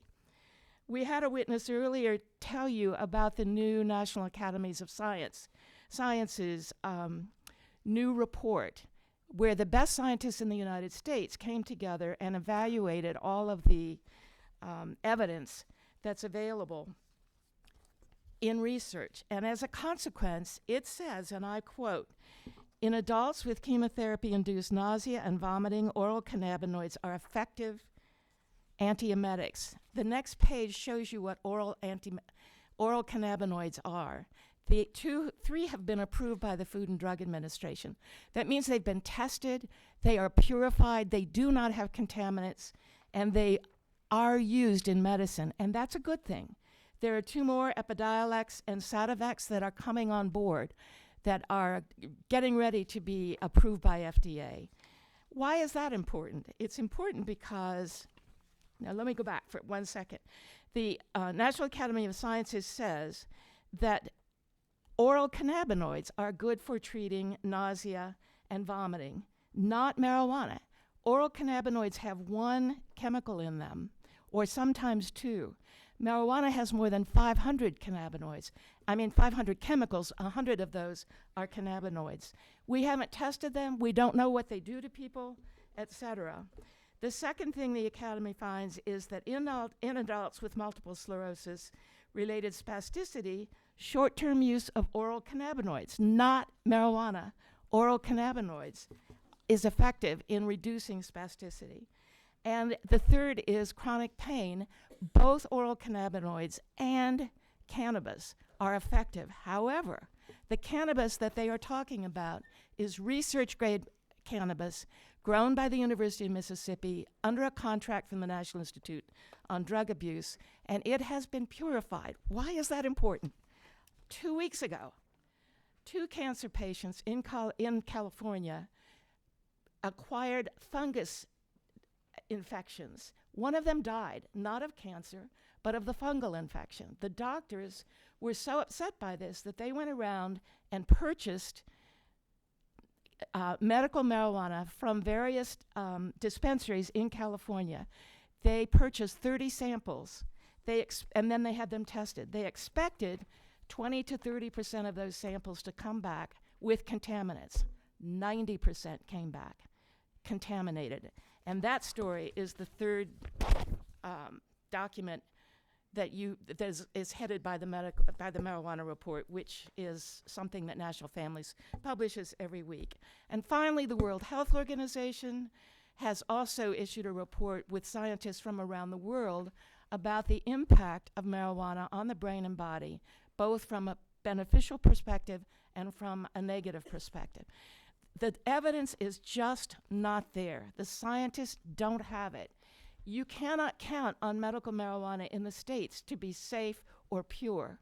And there is no evidence that shows it will do any of the things that you're talking about, with the 3 exceptions that I cited.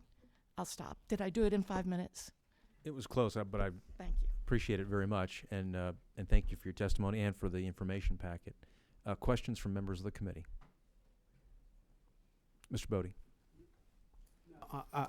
Respectfully, we have heard testimony from various doctors, and I know you said scientifically it's not proven, but if we have a hospice doctor that said that a woman that was terminal because her bowels wouldn't move, but she took medical marijuana, she gained 20 pounds and she was doing very well and moving on with her life.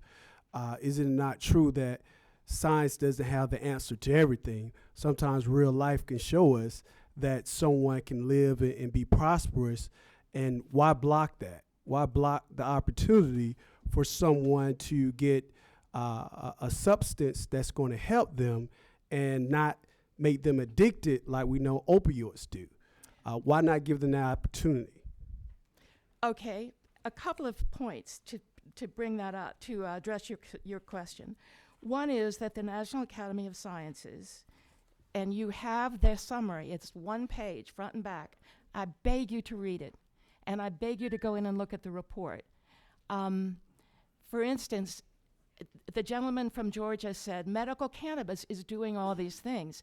He's not right. That's not what the report says. Oral cannabinoids are doing 2 things, and it's important to understand the difference there. Why do I care about this? I care because A, marijuana is addictive, and you're going to hear from someone who's experienced that in just a few minutes. It is much more addictive than you have been led to believe. That's one reason. And 2, when a state legalizes marijuana for medical use, all of the protections that come from testing drugs, first in animals and then in humans, under very controlled circumstances, that's gone. You can't offer that to those patients. And so they are being guinea pigs, and they are taking risks they don't even understand they're taking, and that the doctors not necessarily understand that they're taking. What I'm begging you to do is to listen to the science and be guided by it. That's all.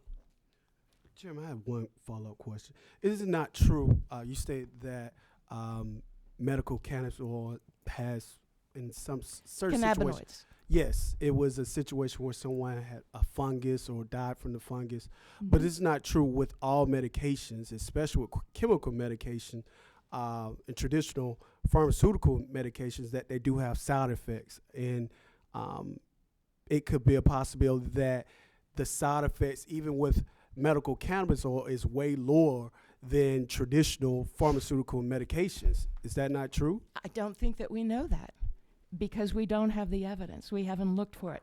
I would like to just shoot down one myth that recurs over and over again in this state, and that is that patients cannot access cannabis oil. They can indeed. Charlotte's Web, which is manufactured in Colorado, is shipped to all 50 states.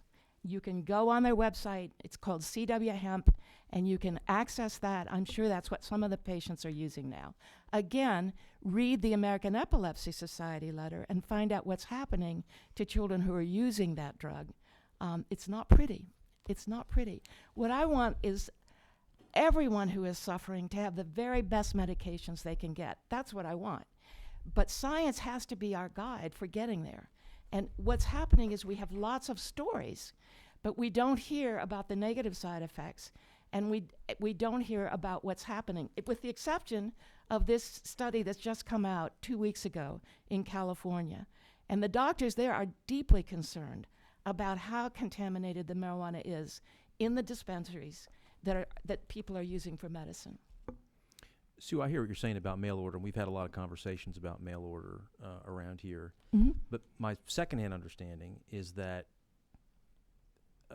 some of the substance that's available by mail order may not have the concentration That's that exactly some right. patients may need, and therefore, while it is available as a practical matter for some patients, it may not be what they individually need, that they need something either stronger or different.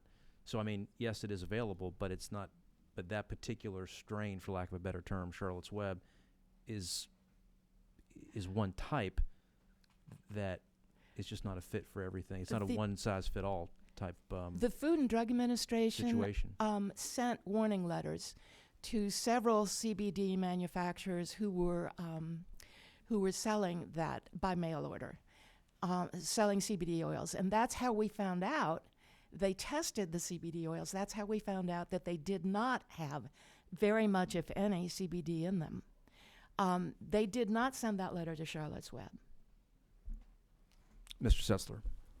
Okay. Mr. Grabling. Thank you.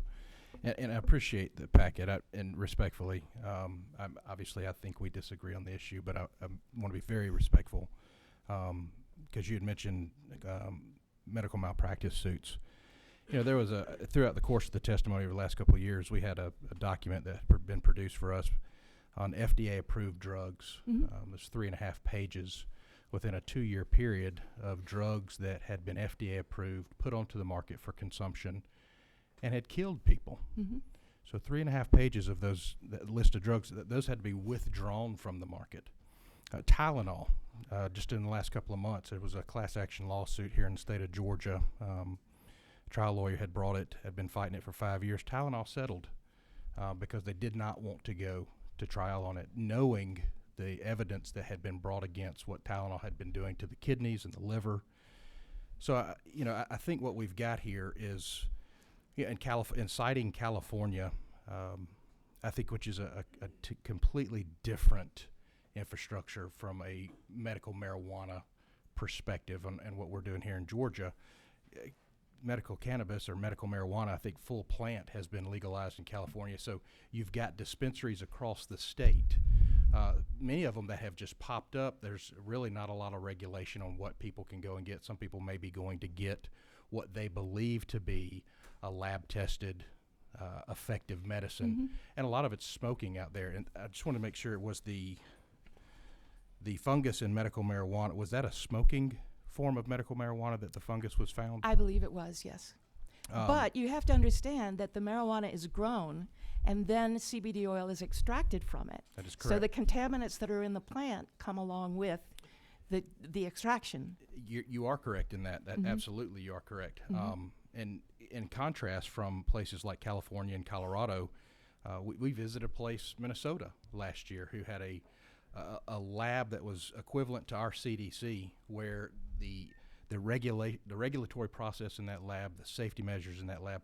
Matter of fact, I think they only used a water ingredient to steam and purify the marijuana that was being grown for their oil. Mm-hmm. So I think that what we've got is as with all medicines, the way it's produced, the way it's manufactured, the regulatory process could adversely affect the end product in anything, be it FDA approved, as we've seen with the withdrawn drugs off of that scheduled list, or with medical cannabis. And we have to make sure that the implementation process is that we are getting a lab-tested, safe, effective oil to the patients who need it in the state. Would you And agree? you don't have the capacity to do that. That's the problem.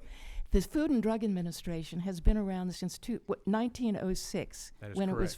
it was first approved by Congress and created by Congress. One of the advantages of the Food and Drug Administration is there is a recall process that all doctors understand and subscribe to. So if a patient takes an approved drug and has a negative side effect that's not on the list that you pull out of your medicine bottle, that gets reported to FDA, and FDA has the capacity to recall that medication to avoid more people from suffering that side effect. Absolutely. That does not exist with medical cannabis. The other point is, why would we ask 50 states, or at this point 28, to come up with their own versions of FDA when we have a tried and true process that has protected us from unsafe and ineffective medications for more than a century? If I may follow up, just one final point. Thank you. I would argue that in that protection process, we've seen hundreds of approved drugs then having to be brought back off because of the death. And I think the reason we don't have that capacity is because states and universities and facilities and doctors and research institutes are fearful because it's a Schedule I narcotic. You're talking about, hey, if I do research this, if I do try to go further, I'm going to have federal funding pulled. I'm going to have DEA come in and take my license. So why hassle those that have gone forward, have had to kind of secretively or strategically kind of get around this or try to do this to find out what we if the schedule was redone, which we have a resolution advocating that, I think we would have that same type of safety protection that you're talking about with the FDA. Not if you don't go through the FDA. Okay. That's the problem. Every single manufacturer of medical marijuana in this country has the opportunity to take his drug to the FDA and put it through that testing process. The question becomes, why aren't they? Maybe they care more about money than they care about human suffering and safety. Which takes about 8 to 12 years. It does. For that FDA process. I just, quite frankly, to me, I don't want to lose any more Georgia residents. No, I don't either. And I don't want to lose them either from the way you're talking about or the way I'm talking about. I don't want them suffering side effects or dying of a fungus disease like the two cancer patients did in California. This is so new. It's the first time it's been documented. It's been happening, but now we know it's happening specifically to do with contaminated marijuana. And those doctors have published that in a journal, which is a signal to all doctors. I venture to say the doctors in this room did not know that because it just happened. Their paper just got published. But these doctors who are responsible physicians are going to look at that article and give themselves, if they're recommending whole cannabis, give themselves pause before they recommend that to another person, another patient. Thank you, Mr. Chairman. Thank you very much for appearing here today. Thank you. Mr. Spejas?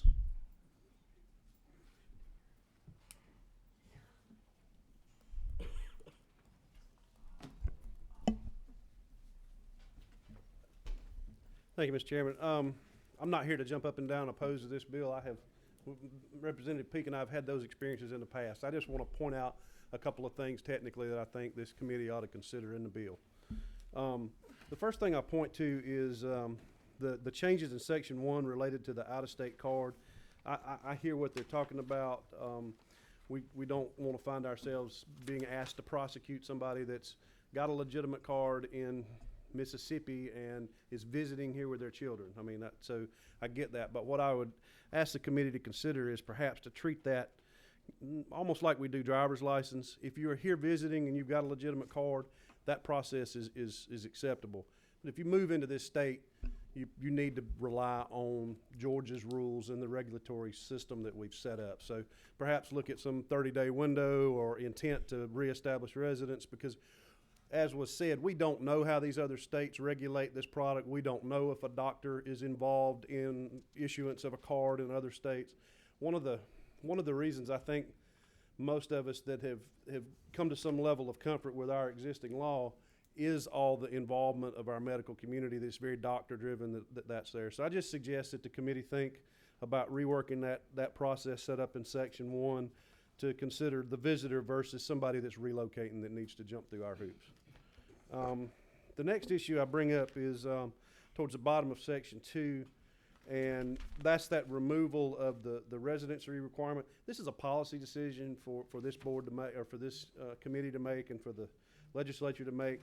I will point out that there was some significant concern about people moving here for treatment that wasn't allowed somewhere else. That's where that came from. Again, I'm not advocating either way, but there was a good bit of debate that went into that that policy statement at 61, 62 that's being struck. The section that gives me the most pause is at the bottom of Section 2, starts at line 79. And I understand that there's some doctors that have said that this is a little burdensome to have to report this and the way this drug's affecting the patients in this quarterly reporting. But let me point out that this substance, as we've all heard discussed here, is different than any other substance a doctor is allowed to use. This state has specifically authorized the use of this substance that hasn't gone through, as we just heard, any of the normal process. I think to eliminate the only real report we have of what's going on with this substance in this state and taking it from the doctor and putting it on the patient is a step backwards. I think until we do have a bona fide proving process related to this drug that is comparable to the other drugs they're doing, removing this requirement to me is a step in the wrong direction. So I point those three things out. The fourth issue I was going to make, and I won't belay it because your last witness made a pretty good point about the preemption argument. But you did hear me say for several years that we have to be conscious of relying on the Cole Memorandum and other aspects of the way federal law is being enforced, because it could change overnight, and it has changed overnight. The new Attorney General and the new DOJ they're struggling very much with how they're going to handle this situation right now. I know there's some national groups weighing in on and making positions aware to the players involved in that. And one thing I will say is Georgia has eased into this as opposed to jumping all the way to the far end of the spectrum. I think if there's going to be a significant change in the way the federal government goes forward, Georgia's not going to be the first state they come to do something about it. But I caution you, until that gets solved, until we see how this new administration deals with it, we just need to proceed with caution. And I'll close with saying I agree with my friend Representative Gravely that the best thing that could happen for this whole situation is this substance be changed from Schedule 1 to Schedule 2 and let it go down that normal process. And I support that concept as well. And let's go that route. So I'll take any questions. That's all. Those are the points I need to make. Mr. Bodie? Thank you so much for your concern. I definitely see where you're coming from on line 79. Would you think it would be a better compromise to have a semi-annual type of reporting? That way we have some type of reporting, but we don't put so much of a burden on it, practicing physicians. Because I feel like you stated before, we're so young into this process that we need some type of reporting. But, from the doctor's letter, we don't want him to have to spend every weekend trying to catch up to speed on the reporting that's done on a quarterly basis. I think the position that I'm taking, or the recommendation that I'm making, is not to eliminate that. If the frequency is the issue, then I don't know that necessarily hurts. But I do believe that the data that's in those reports are relevant to this conversation and shouldn't be done away with until there's some other method of regulating this substance. Mr. Trammell. Thank you, Mr. Chairman. I understand your points on Section 1 and Section 2, but I guess I would just ask what your preference is, because if you read them together, if the concern is that we recognize out-of-state registration cards, but we want them to, as quickly as possible, register, then a 1-year residency requirement obviously gets in the way of that. So Certainly. if you had to reconcile those, how do you reconcile that? If you have to reconcile them, I definitely believe the registry and the reporting is more important than the residency requirement. I'm not really taking a position on the residency requirement other than to tell you that it was a hotly debated item at the time it went in there, and it gave, particularly on the Senate side, some level of comfort, whether it was warranted or not. But I do believe the registry and the reporting are the two most important aspects of it. Mr. Chairman, if I might just ask one other question. Are there states in our immediate vicinity, let's say a 200-mile radius of our borders, who have laws that significantly differ with respect to their medical cannabis that you'd be worried about in terms of the registration? No, I haven't delved into the various states' actual practices and policies related to the issuance of the card. No, I have not. Would a practical and judicious approach to that be to give that to the board, to give that to either the Department of Public Health, as in terms of dictating that reciprocity and have them promulgate that by reg? How does that strike you? Jill's From not in an the room. From an and enforcement standpoint. I don't know at what point we go from delegation of legislative authority versus, because you've already passed such a big body of law related to and regulating this industry, then turn around and delegate that aspect of it. I'm indifferent. I just do believe it should be taken care of, particularly since it's in the law now. So, Mr. Setzler. Thank you, Mr. Chairman. To Mr. Spejas, getting back to Section 1, the issue that you and Representative Trammell were addressing on lines 21 and 22, such person has in his possession a registration card issued by another state. Isn't it true that other states, not all states have residency requirements to obtain these cards? So if somebody were to go to, for example, we've taken great care, Mr. Chairman, to go through and enumerate the conditions in which somebody could qualify for getting a card here in Georgia. As the bill is drawn now, and I assume it's the author's intention, but as the bill is drawn now, Mr. Spaz, isn't it true that if someone had a card in another state that didn't satisfy these conditions, in having that card, they could get low THC oil in the state, no matter what our conditions listed are? Is that not true? I would argue that at line 22, they're trying to narrow that allows the same possession of low THC oil. I would argue that means it has to be for the same conditions listed. That's a real technical argument that we generally spend a lot of time making. But because if that's not the case, and that's, Mr. Chairman, and then maybe we just need to button up the language that you would, even if you had a card obtained in another state, you'd still be limited to these conditions to be able to obtain it in this state. It wouldn't give you the ability to go to another state that allows you to get, for any reason, you get your prescription, you get your card. Now you have sort of free reign to come back to Georgia and have access to this. If I were drafting that provision, I would make reference to the conditions. Mr. Chairman, with your permission, I'll kind of address the intent. Sure. The intent was not so much did someone have a particular condition that's allowed under Georgia law.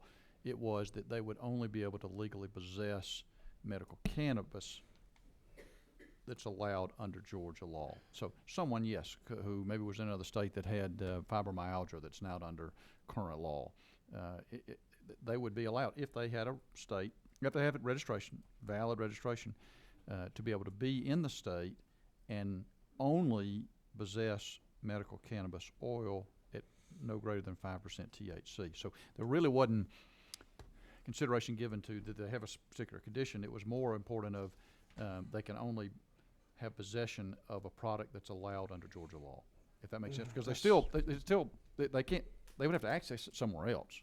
They still, if that makes sense. I hear that, but I think the point being there's no, if you have the card from another state, pursuant to lines 21 and 22, you could buy it here and possess it here. Well, you can't buy it here. I'm sorry. You could obtain it here through the mail or whatever means you have to get it. You could We'll clean it up. You can possess it here without respect That's to. just pure cleanup. I'll commit to working with the author to clean it up. Yeah. The policy statement is, are you going to allow somebody to come in and do in this state what is allowed in their state? Or are you going to allow somebody to come in this state and do what is allowed in this state? That's the policy It's question. only allowed to possess what's allowed under Georgia law.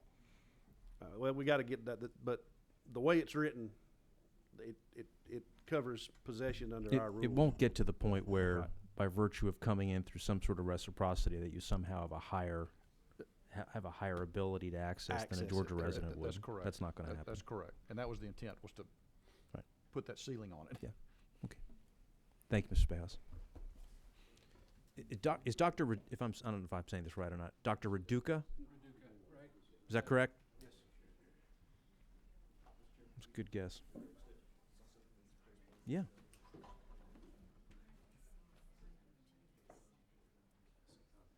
The Setzler Subcommittee will get going right after this meeting concludes. Thank you very much for this Welcome. opportunity to And Doctor, you're testify. under the 5-minute rule too. Right. Okay. Appreciate it greatly. I feel like we're all here for the same reason. I've spent the last 40 years trying to help children and adolescents in one way or another in the substance abuse treatment field or in the substance abuse prevention field. So I've been through a lot with marijuana going back to the 70s, and I think it's important to note that the THC percentage is very well documented by Dr. El Soli from the University of Mississippi. You may know he administers the NIDA farm. And between 1960 and 1960 and 1997, the THC level was at less than 5%. Now we know that lots and lots, thousands of children and adults got addicted to marijuana between 1960 and 1997. THC oil is it's a great sounding name, and I know it's been of help to people, but it's still THC. Whether you smoke THC at 5% or whether you swallow oil with THC in it at 5%, you're still ingesting THC. And 5% is more than enough to get anybody high. It's more than enough to get anyone addicted who takes it on a regular basis. In fact, 16% of adolescents who take marijuana on a regular basis do get addicted. 9% of adults do.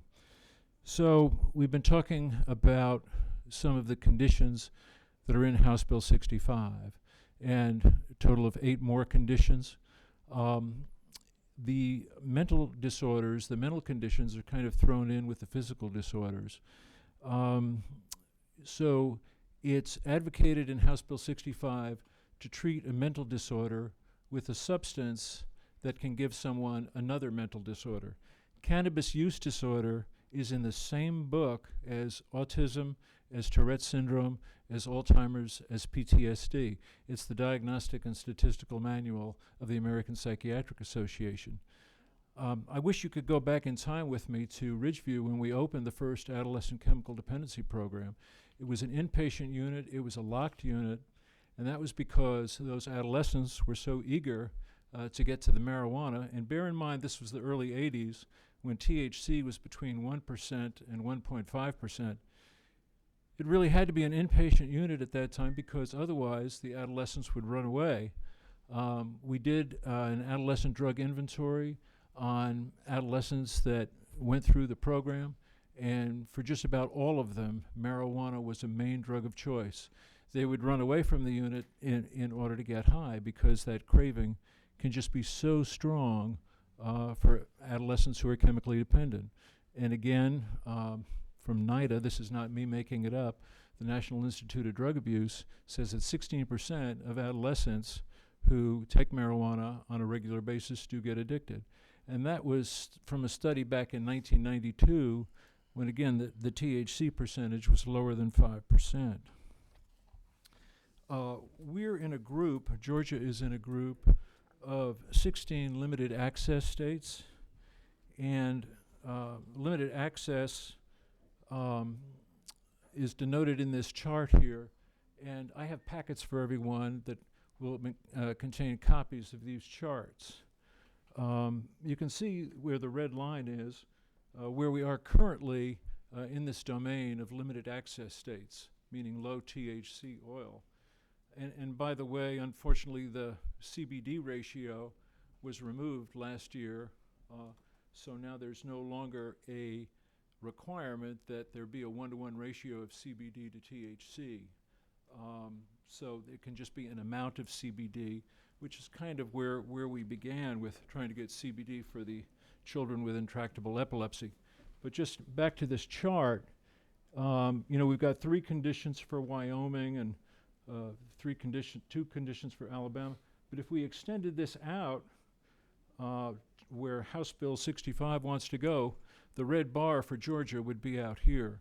So we would be more of an outlier than we are now. There's also a reason why the Senate is seeking to lower the THC percentage to 3% in Senate Bill 16. Again, if you look at this chart of the limited access states, Georgia is an outlier at 5%. We've got Virginia, who is also at 5%, but it's only allowed for intractable epilepsy.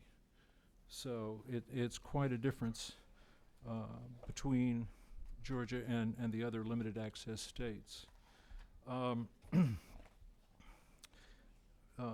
Ms. Rushi has already mentioned the excerpts from the American Epilepsy Society letter in Colorado. And this was a study from Children's Hospital of Colorado. They're seeing some really disastrous effects: dystonic reactions, developmental regression, intractable vomiting, worsening seizures. So some of the children have to be put in a coma. Doctor, let me ask you to wind up if you could. Okay. Thank you. It would be wonderful if marijuana were the true answer to the opioid crisis. Representative Seltzer has raised some points already about why that fit is not so good for Georgia. But let me just mention that, unfortunately, marijuana is not the answer to the opioid crisis. You really don't solve the problems with a set of addictive drugs, and I very much believe in prescription drug abuse prevention as well, but you don't solve the problems of prescriptive drug abuse and heroin abuse with another addictive drug. In fact, if you look at the percentage of users, heroin users and prescription painkiller users who first use another addictive drug, 92% of them use marijuana first. In the case of heroin. In the case of prescription painkillers, 57% used marijuana first. And this will be in your packets as well. And again, this is not me. This is the National Survey on Drug Use. So, maybe the study from UGA has not looked at the longitudinal implications. We haven't been doing the cannabis for a long time. But if we were to look out 10 years from now, how many of those who started on medical cannabis would develop a tolerance to it and want to move on to stronger things? So, Mr. Setzler. Thank you, Mr. Chairman. Dr. Duca, wanted to ask you, the issue came up before, and when we first created a low CBD oil or THC oil in Georgia, there was a CBD THC match. Now that's gone. We're at 5.5% THC oil. Do you have concerns about young children and having THC oils at the percentage we have now? And is there an age concern we need to have with respect to the high level THC oil, comparatively high level THC oil we have for all the conditions that are being contemplated? I think it's a tremendously important question. We haven't addressed the issue of pregnancy warnings either, because marijuana can lead to premature births at a greater rate than if one were not taking THC.